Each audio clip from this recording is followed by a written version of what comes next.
Cordeiro abriu o sexto selo, sobreveio o grande terremoto,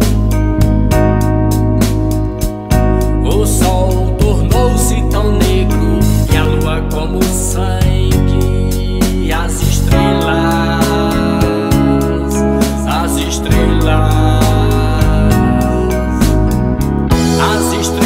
caíram do céu,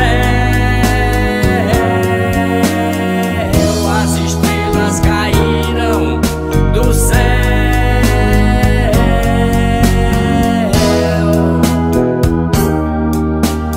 Houve silêncio no céu cerca de meia hora.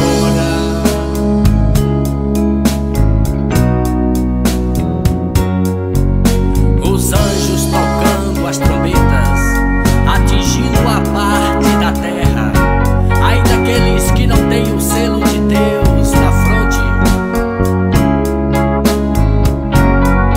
As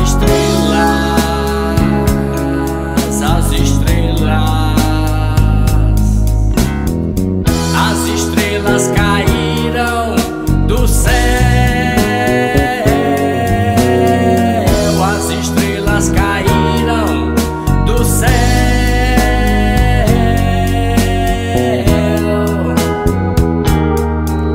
O céu recolheu como pergaminho quando se enrola.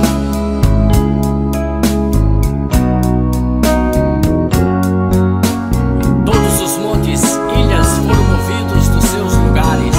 Todos os ricos, poderosos, escravos e livres esconderam-se nas cavernas e nos penhascos, e disseram aos montes e aos rochedos: caia sobre nós e escondei-nos da face daquele que se assenta no trono do Cordeiro e da ira de Deus.